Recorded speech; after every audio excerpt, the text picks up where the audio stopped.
Assalamualaikum warahmatullahi wabarakatuh. Saya ucapkan kepada Ibu Dr. Dewi Puspaningtyas Sfaini, MBA, selaku dosen mata kuliah Filsafat dan Ilmu Logika, serta kepada Ibu Julie Rubianti, SAK MSIS, selaku asesor pendamping LSPPIB dengan skema sertifikasi penyuluhan anti korupsi pertama BNSP, serta saya juga ucapkan selamat datang kepada para hadirin sekalian.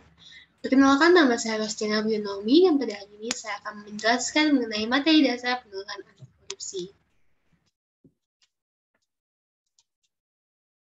Baik, langsung saja ke dalam rangkuman materi. Pada hari ini saya akan menjelaskan mengenai 5 hal, yaitu apa itu korupsi, bentuk tindak pidana korupsi, dampak korupsi, solusi pemberantasan korupsi, dan indikator keberhasilan sebagai penutupnya. Yang pertama adalah pengertian korupsi. Seperti dapat terlihat, korupsi berasal dari bahasa Latin yaitu corrumpere, corruptio, atau corruptus. Korupsi juga berarti buruk, palsu, atau suap berdasarkan Kamus Besar Bahasa Indonesia atau KBBI. Korup juga dapat berarti kebijakan, ketidakjujuran, tidak bermoral, penyimpangan dari kesucian. Nah, berdasarkan Kamus Hukum 2002, korup berarti suka menerima uang suap, menyelewengkan uang atau barang milik perusahaan atau negara, menerima uang dengan menggunakan jabatan untuk kepentingan pribadi.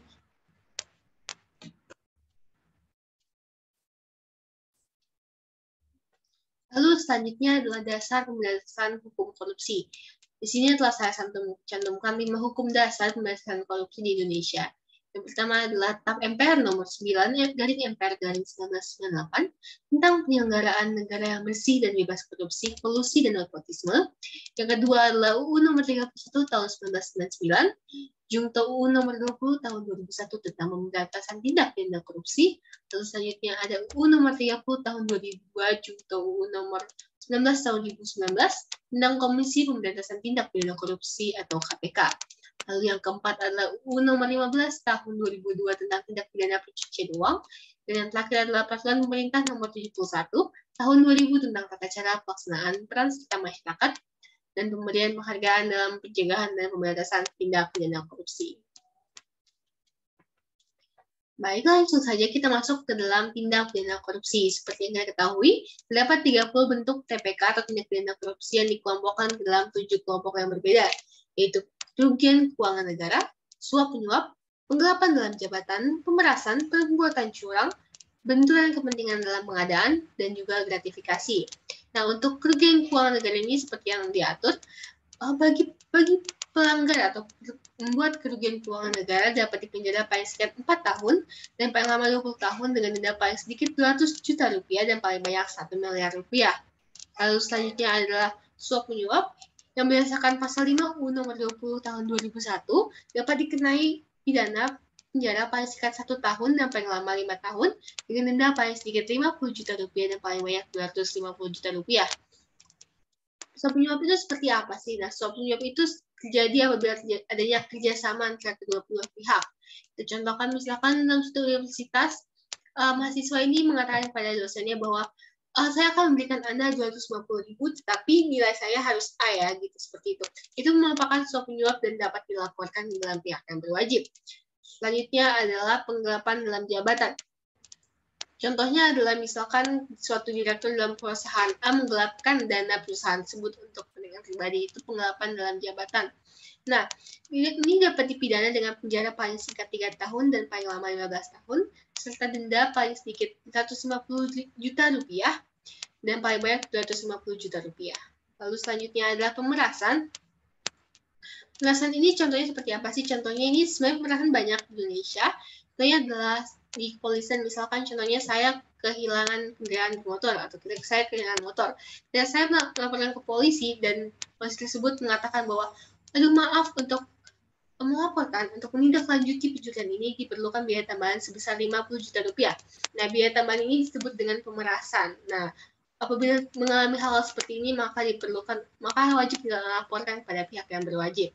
Lalu selanjutnya adalah perbuatan curang, contohnya seperti pemborong atau ahli bangunan yang pada waktu membuat bangunan atau menjual bahan bangunan yang pada waktu menyerahkan bahan bangunan melakukan perbuatan curang yang dapat membahayakan keamanan orang atau barang atau keselamatan negara dalam keadaan apapun. Lalu selanjutnya ada benturan kepentingan dalam pengadaan yang seperti dengan sengaja turut serta dalam pemborongan pengadaan atau penyewaan yang pada saat dilakukan perbuatan untuk seluruh atau sebagian ditugaskan untuk mengurus atau mengawasinya. Nah, selanjutnya ada gratifikasi. Nah, gratifikasi ini mirip-mirip dengan suap menyuap. Nah, apabila uang yang diberikan lebih kecil dari 10 juta itu disebut suap menyuap, tetapi apabila lebih dari 10 juta itu lebih dari atau sama dengan 10 juta itu disebut dengan gratifikasi. Nah, bedanya sih gratifikasi dengan suap menyuap. Kalau suap menyuap itu sudah ada kerjasama terlebih dahulu, jadi sudah ada kesepakatan. Apabila saya memberi kamu 100.000, kamu akan memberikan saya A gitu. Tapi kalau gratifikasi tidak ada kerjasamanya. Contohnya, saya memiliki teman seorang kepala polisi. Jadi ketika dia kesulitan, saya membantunya dengan harapan bahwa apabila saya mendapatkan tindak pidana, maka saya akan kembali dibantu oleh teman saya tersebut. Nah, itu gratifikasi. Ya, itu saja tindak pidana korupsinya berdasarkan kelompoknya. Selanjutnya, saya akan membahas mengenai dampak korupsi. Dampak korupsi di Indonesia sebenarnya sangat banyak, tapi sih saya akan menyampaikan beberapa, yaitu yang pertama adalah harga alat kesehatan yang mahal. Lalu selanjutnya adalah meningkatnya angka putus sekolah, lalu ada meningkatnya pengangguran yang tinggi, atau tingkat pengangguran yang tinggi, khususnya masa pandemi seperti ini. Lalu ada tinggi biaya pendidikan, seperti yang kita ketahui ada di negara seperti Finlandia atau sebagainya. Biaya pendidikannya itu gratis, sedangkan Indonesia tidak. Lalu selanjutnya meningkatnya angka kematian ibu melahirkan, lalu ada meningkatnya angka kematian bayi, dan yang terakhir ada menurunkan penurunan kualitas gizi anak. Lalu selanjutnya solusi pemberantasan korupsi. Nah, untuk setiap masalah pasti ada solusi atau sesuatu yang diberikan untuk mendapatkan solusinya. Nah, di sini sebelum membahas mengenai solusinya, kita akan mengacu dulu kepada negeri seberang, yaitu negara-negara dengan IPK tinggi, yaitu atau indeks prestasi korupsi. Di sini ada top 5, yaitu Denmark, New Zealand, Finlandia, Singapura, dan Swedia. Nah, kita berikan contoh di dua negara, yaitu Denmark dan Finlandia. Denmark ini keterbukaan politik dengan modernisasi sektor publik dan manajemen sumber daya publik melalui peningkatan transparansi dalam pengambilan kebijakan, mekanisme akuntabel dan anti korupsi, partisipasi warga dan dialog civil society. Di Denmark ini adanya transparansi yang bagus dalam mengambil kebijakan, makanya dia mendapatkan IPK paling tinggi di sini. Selanjutnya adalah di Finlandia. Finlandia dia ini implementasi undang-undang anti korupsinya sangat baik. Kasus korupsi di negara ini tidak hanya melibatkan uang negara. Kasus seperti menunda pengumuman penting yang wajib diketahui masyarakat dikategorikan sebagai tindak pidana pejabat terkait dengan korupsi. Nah, kalau misalkan di negara-negara lain tuh korupsi itu hanya berkaitan dengan uang, ya sesuatu yang berkaitan dengan uang berarti kita akan sebagai korupsi. Tetapi di Finlandia ini masih banyak yang disebut dengan korupsi yang tidak berkaitan dengan uang. Contohnya adalah seperti menunda pengumuman penting yang wajib diketahui, itu misalkan disebut korupsi waktu. Nah, Finlandia juga itu masyarakatnya sangat baik dan sangat patuh. Contohnya ada menteri di Finlandia yang mengundurkan diri hanya karena dia berbohong. Di Indonesia tentu saja tidak ada yang seperti itu, atau mungkin belum ada. Nah, selanjutnya saya akan membahas mengenai rencana, upaya, dan juga strategi dalam pemberantasan korupsi. Nah, di sini ada strateginya, yaitu ada represif. Perbaikan sistem ini penting karena seperti yang kita ketahui, salah satu faktor terjadinya korupsi adalah sistem yang tidak mendukung atau sistem yang tidak mendukung terjadinya anti korupsi dan mendukung adanya korupsi. Lalu selanjutnya ada edukasi dan kampanye. Ini merupakan tindakan preventif ya.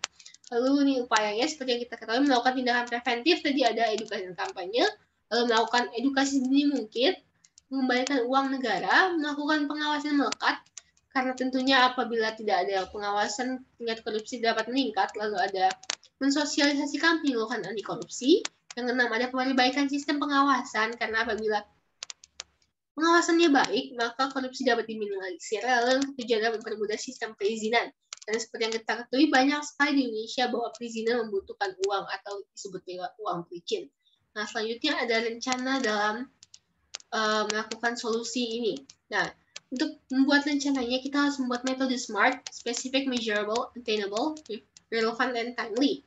Nah, apa sih SMART itu? Nah, SMART yang spesifik itu artinya tetapkan tujuan secara jelas dan rinci. Nah, jadi dalam membuat solusi pemberantasan korupsi kita harus merinci ya, spesifik dan tidak terlalu general. Dan measurable artinya tujuannya harus terukur. Keuangan untuk mencapai tujuan ini harus terukur, lalu attainable,